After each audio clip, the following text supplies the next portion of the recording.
Due Process, recipient of 6 Mid-Atlantic Emmy Awards. Total feeling of injustice, disgust. I couldn't believe what was going on. An American citizen removed from a plane post 9/11 because his looks, his skin, made another passenger uncomfortable.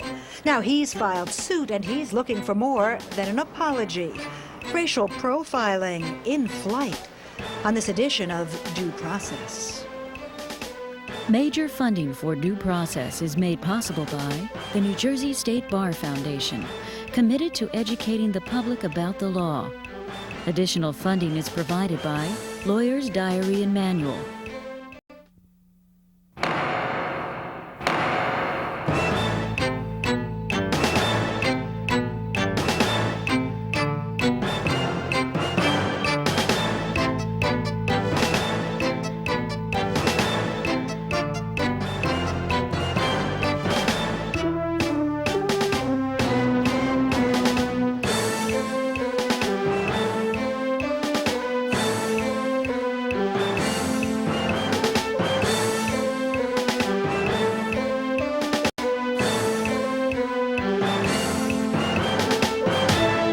Racial profiling on the road. Here in New Jersey, we know all about that. But what about profiling in the air? Does plane travel post 9/11 present a new kind of peril, depending on your race, your name, or even your religion? I'm Raymond Brown, and on this edition of Due Process, the delicate balance between bias and safety. Knowing how great the threat can be, is some racial, ethnic, and even religious profiling simply a practical necessity? We'll meet a law professor who says yes, a civil rights lawyer who says no, and as Sandy King is here to tell us, a lawsuit brought on behalf of one alleged profiling victim. Raymond, given the way the attacks were carried out on 9/11, our own planes turned into weapons used against us, it's only natural that airline security's been beefed up. Federal workers now staff the checkpoints. We all show our IDs and take off our shoes and wait in long lines before we can board. But do some of us come under special scrutiny? And is that fair or legal? The ACLU case that we focus on here hopes to produce a ruling that racial profiling is as illegal on planes as it is on the New Jersey Turnpike. And it all began as a very difficult year came to an end.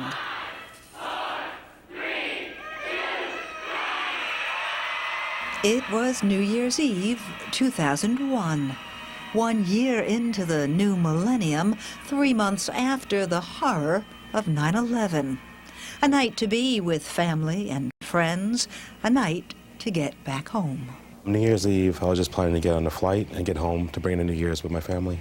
He'd been working in finance in New York, not far from Ground Zero. She for Continental Airlines in Tampa. But an afternoon flight from Newark Airport would bring them together long before midnight. At least that was the plan. It's post 9/11. I'm flying a lot. It does occur to me that I could have a problem because I was on the line checking in. I was pulled off the line, asked if they could x-ray my bag at a random search. His carry-on, too, was subjected to special scrutiny, as were his shoes. But finally, he was allowed to board. Things seemed to be looking up. They actually bumped me up to first because the person checking in me recognized that my wife was an employee, so she gave me the first class upgrade.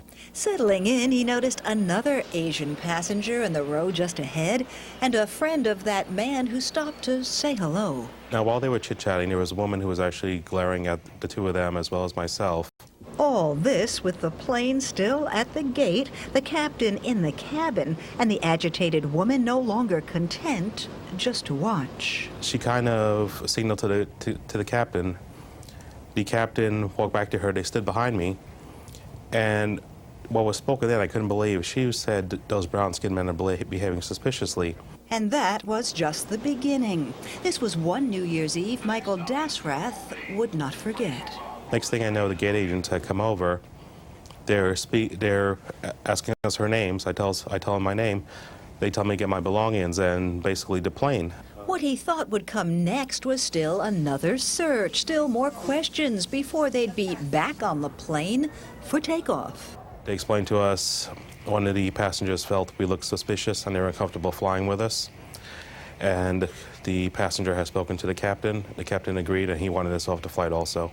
But Dasrath says there was no further security check, no search, no questions, and no getting back on that plane. I was very angry. I really could not believe what was going on.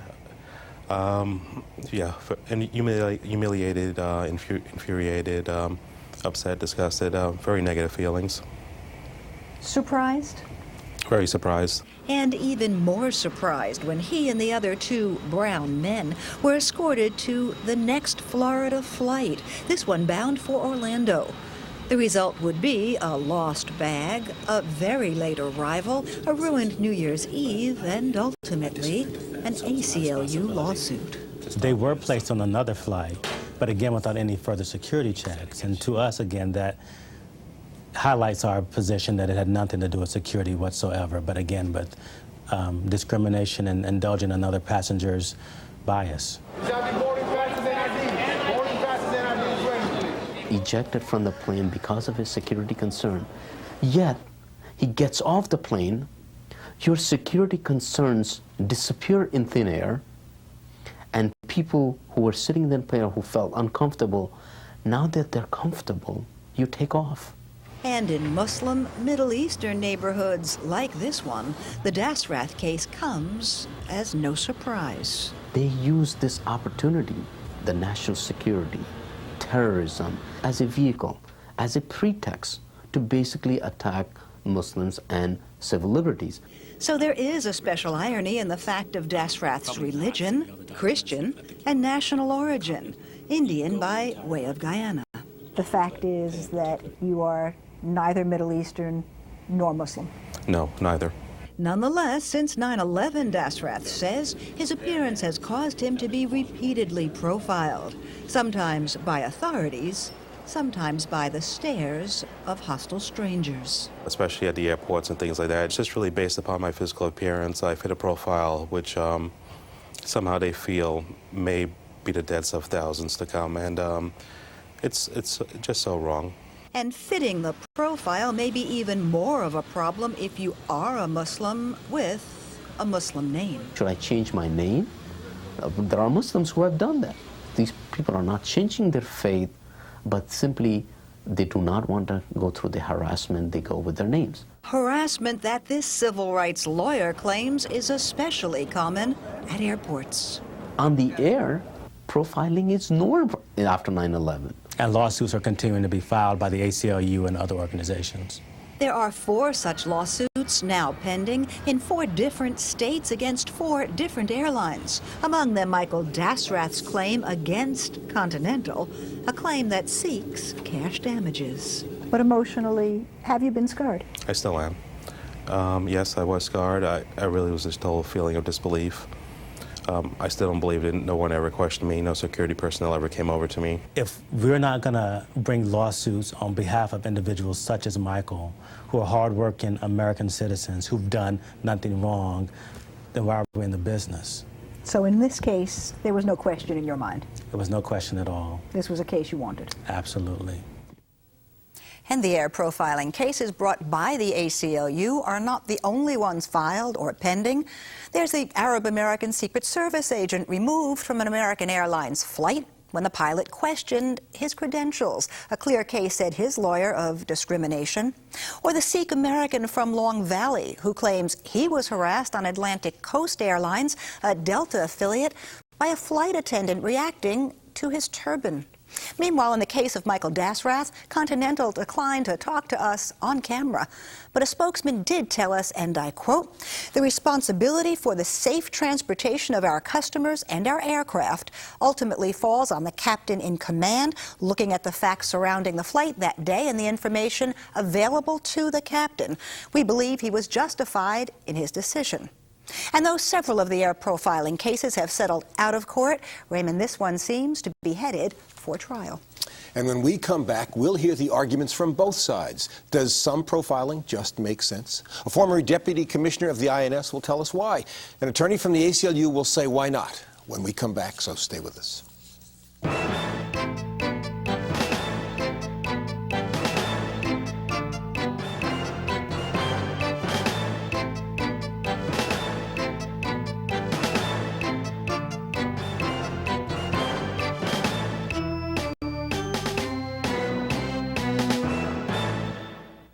think it's disgraceful. I mean, after you see what happened with Oklahoma City, Timothy McVeigh looked just like my complexion.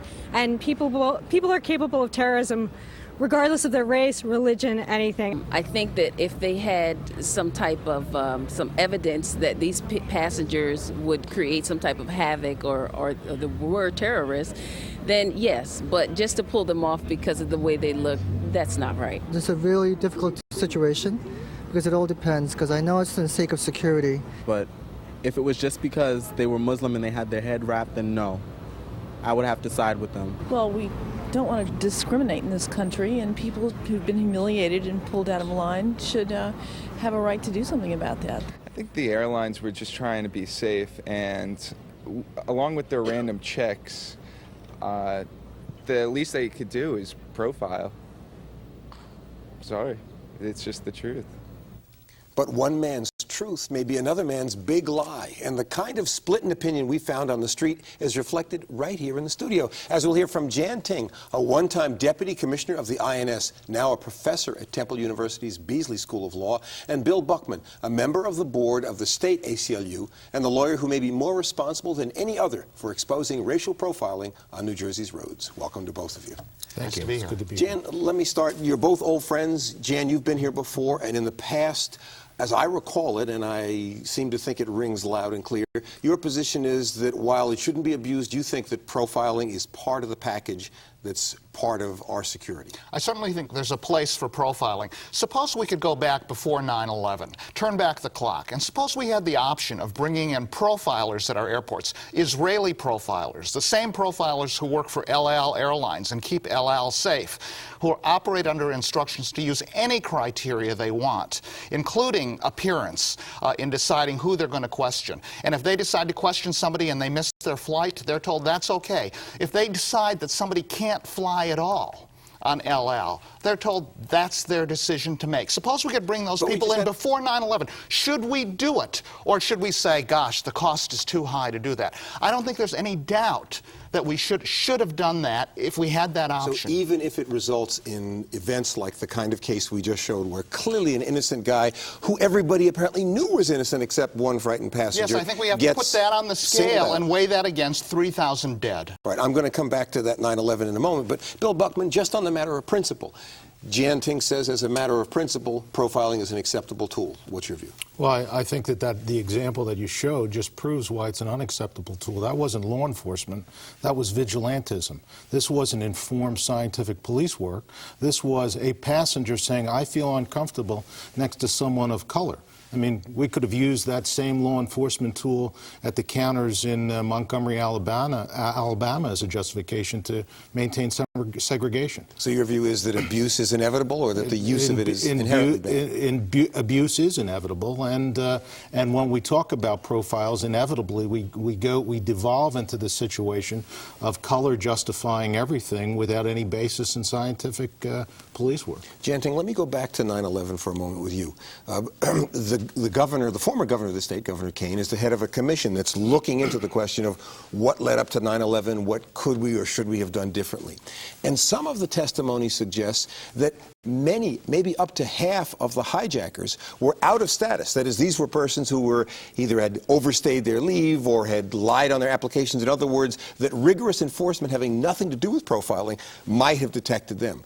Doesn't that suggest that profiling shifts the emphasis away from targeted probable cause or targeted effective enforcement, and is therefore a liability in terms of being ineffective, as well as raising the issues Bill Buckman raised? Well, I think there are a lot of fronts on the war against terrorism, and certainly tightening our immigration law is something that I've been advocating for a long time. In fact, I gave testimony to Governor Kane's commission on that very point.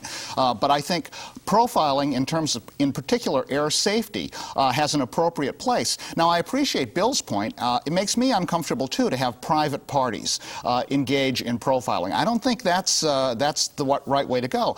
And I think these cases that we're looking at are kind of transitional cases as the government assumes more of a role in airline safety and security. I think it is appropriate for the government, however, to engage in profiling. When you say transition, are you implying that down the road the government may withdraw profiling as part of its No, I'm saying that down the road the government is going to play a larger and larger role in airport security. They're assuming a larger role. I think there was a transition period after 9/11 where basically the airlines were on their own and they had to make their own decisions about security. And you know, they may have made some good decisions, they may have made some bad decisions, but I think the government is stepping in and assuming more responsibility for airline security. And I think that is the government's role. But I think they should be free to use profiling as part of that role. And there are a lot of ideas that are out there. They're going to use a profiling system called CAPS-2. Let me stop you there because I do want to come back to CAPS-2. But Bill Buckman, you're a good friend, so I feel safe in sort of suggesting that you're way outside the mainstream of American thought. And since it's a republic, policy may be affected by that. I recall back at the time of 9/11, a number of prominent people who had been identified as civil libertarians said, for example, since many of these hijackers were Arabic-speaking persons, that it might be fair to take people out of a line for enhanced scrutiny if they are Arabic or if they spoke Arabic or if they seem to be Middle Easterners. So it isn't just people who have a deep enforcement background who are saying that. How do you respond to other people with the civil liberties credentials who seem to be saying, well, a little bit of profiling is okay? I'd respond to them the same way that I would respond about the general question. When you say that we're good friends and you don't mind putting me on the spot, so to speak, I remember shortly after 9/11, you asked me, would I sit on a plane with people looking as if they fit the profile? And the answer then, as it is now, is absolutely, because I know that profiles are not accurate, and profiles in strict terms, in terms of their actual work product, in terms of what they've actually achieved, have been nothing but a waste of our resources. Profiling has never been accurate, and where I would disagree with the professor in particular is the fact that his argument and the argument of those who support any form of profiling rests on the premise that it has ever been accurate or valid police work, and that it's ever been worth the effort and the resources we've put into it. Now, I presumed on my friendship with Bill. I've known you not as long, but we've interacted before. Let me ask you a straightforward question. You're obviously a person of color. Do you feel any ambiguity about articulating a standard, the use of profiling, which means that you or your relatives or other persons whose only difference from perhaps Bill is the pigment of their skin may be more subject to law enforcement scrutiny, to attention, to delays, even embarrassment or humiliation, simply on that basis? Does it give you any ambiguity? Sure, of course. When I was at INS, I was asked by Asian Americans all the time, how come we get asked, you know, the third-degree question when we come into the United States? You know, everyone's walking through, we're coming through, and suddenly, hey, we're pulled aside for secondary inspection or something like that. What's that all about? And I guess my response is, let's keep some perspective on this. You know, we're trying to enforce the laws. These immigration officers at the border are trying to do their job. They're trying to protect us all. Let's weigh the balance of the inconvenience to us compared to the larger security interests that are at stake. And I think that's what needs to be remembered. You know, on Bill's point as to the effectiveness of profiling, I think you have to ask the Israelis. You have to ask El Al Airlines whether they think profiling is effective in keeping El Al safe. They, after all, identified Richard Reed, the shoe bomber, and said, you know what, this is a guy that we're not going to allow to fly on our airlines ever. You know, it's not just that you can't fly today. You can never fly on airlines. Go fly another airline. That was effective profiling that keeps airlines like El Al safe. I think we could use some of that profiling in the United States. What Jan Ting seems to be suggesting, Bill, is that you want to counterbalance embarrassment or humiliation or inconvenience, which are comparatively small compared to possible death in large numbers. Is that the balance we're talking about? Well, I think we're talking about that, but also I think that the example that Jan brings up is a fantastic example. Richard Reed was not an example of the blatant type of ethnic and racial profiling that ejected that gentleman whose anecdote we saw on the film from the airplane. That was conduct-based, intelligence-based profiling, and that's what law enforcement should be doing. To talk about where potentially someone has been, who he's been associating with, what his behavioral characteristics are, as opposed to the simple way out, the feel-good way out that's totally inaccurate and totally a waste of time, which is to discriminate against people because of their appearance or their religion. Let me come to a form of profiling which we've been discussing even longer, profiling on New Jersey's highways. Yes. There seems to be some movement or suggestion by the government that perhaps the monitoring that's been in place in New Jersey for some time, and which at least has been one of the tools to try to deal with profiling on automobiles, is about to be lifted. What's the status of that, and is that a good idea? Well, there's been a move on the part of the state to ask that the monitorship end early or certainly end on time. Are they going to get the result they want and ask? I'm not sure that they will. I think that it's still very much a mixed bag, and that particularly when we talk about profiling and the need to the state be police careful says about that. They've essentially eliminated profiling as a policy problem. Do you agree with that? No, I don't agree with that. I think that if you look at the stop statistics, that minorities are still being stopped in numbers that just aren't justified, even though there has been significant progress in the terms of how many out-and-out full searches are done of minorities. The stop numbers are still too high. Let me come back to something you mentioned earlier, Jim. You mentioned the word CAPS. And what is CAPS?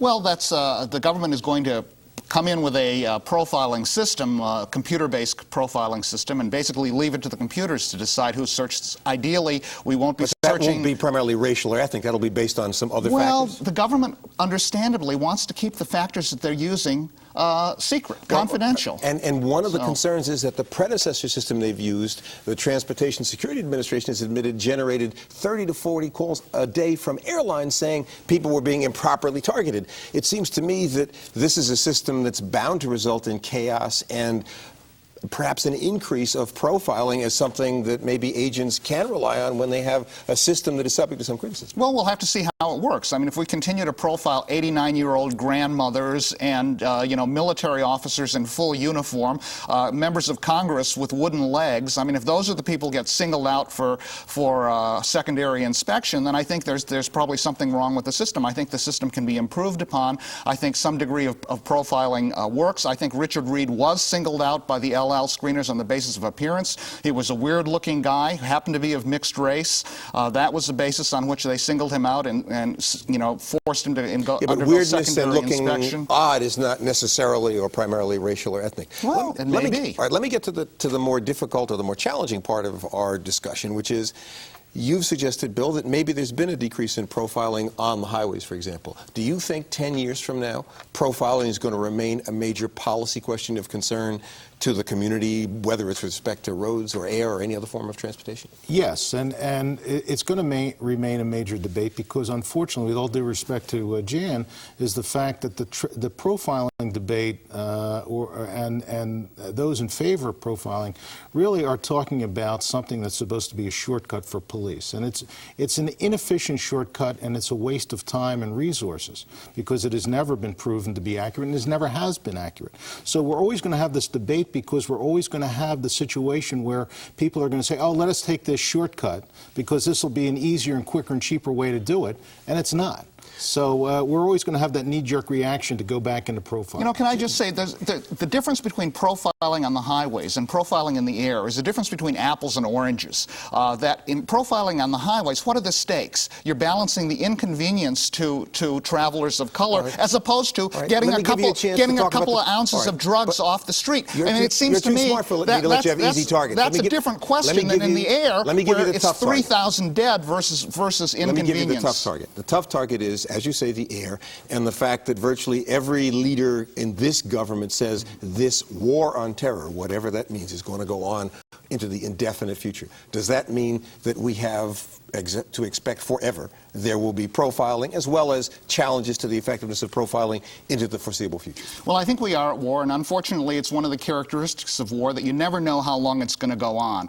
As long as there's a threat out there, as long as there's an organized movement of people that want to kill as many Americans as they can, I think we need to have every resource at our disposal to prevent that from happening. How can we limit it so that Bill doesn't have to continue to say, as do others in the civil liberties community, this is too much? How do you restrict it? Well, I mean, I think profiling on the highways is a bad thing, and Bill and I probably agree on that. Again, I balance out the inconvenience factor against what we gain, which is probably getting a few ounces of drugs, arguably, off the street. And I agree that doesn't make any sense, but I just think that profiling in the air is a completely different question. A small area of agreement in a much larger issue that I suspect we'll be discussing again. Thank you both for being with us.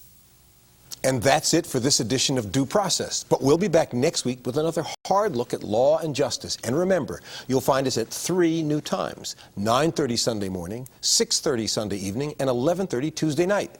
Till then, for Sandy King and all of us here at Due Process, I'm Raymond Brown. Thanks for watching.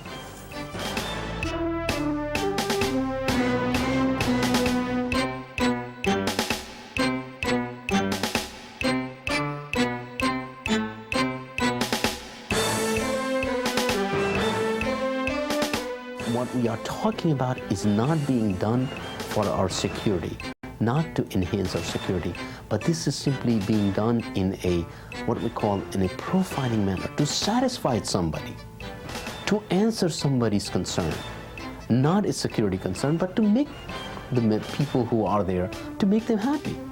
Is this the way we're going to run our country?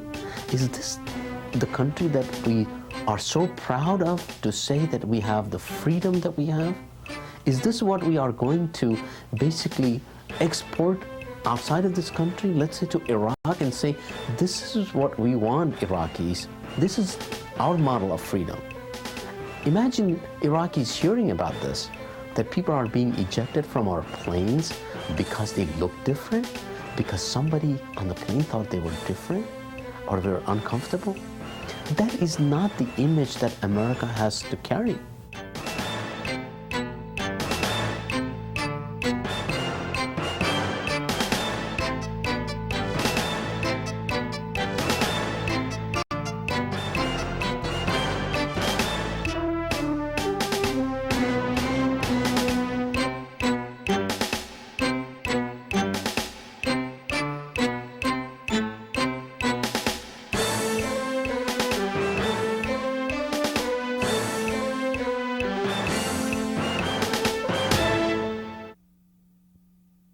Major funding for Due Process was made possible by the New Jersey State Bar Foundation, committed to educating the public about the law.